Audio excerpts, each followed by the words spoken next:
Hi everyone, I am Professor Dr. Shivani Mojumdar, Professor and Head of the Department of Anatomy, JM Medical College, ex-Professor and Head of the Anatomy, Calcutta National Medical College. Today, I shall show you how you can identify the different norma of the skull. Come to the norma lateralis. So you will see the norma lateralis is limited above by means of a tuberosity and a line. This tuberosity is the end of the norma verticalis also. This is known as the parietal tuberosity. And below that you will see the part of the norma lateralis is formed by the parietal bone external surface and the squamous part of the temporal bone. You will see the zygomatic arch forms by the temporal bone and by the temporal process of the zygomatic bone, and below that you will get a cavity which is known as the external auditory meatus. So you will see behind that you will get the process. This is the mastoid process, which is very prominent. All of you can feel the mastoid process behind your ear, and in this mastoid process you can see the sternocleidomastoid muscle is attached. All of you know.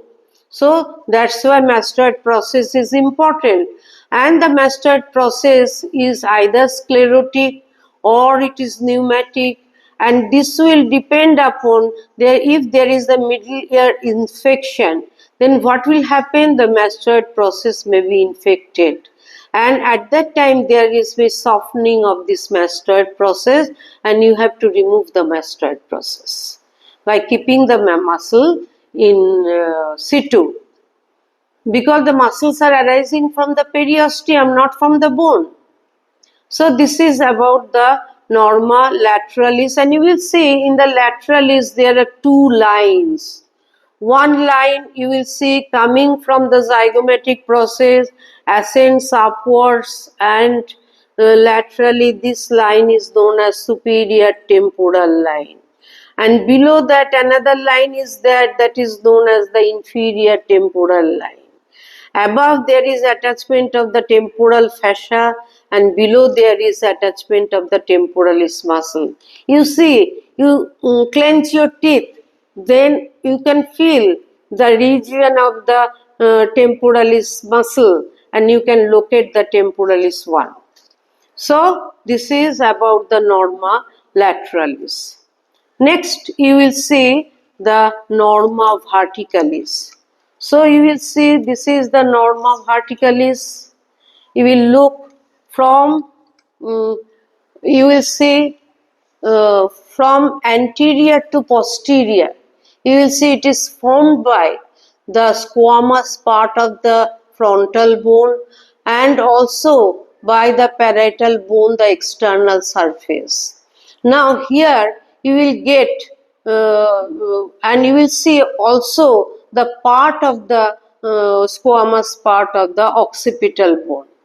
Here you will get one coronal suture, that is the junction between the frontal bone and the two anterior border of the parietal bone, and there is a sagittal suture that is formed by the two superior border of the parietal bone, and this sagittal suture divides your body into two equal planes. So human being is bilaterally symmetrical.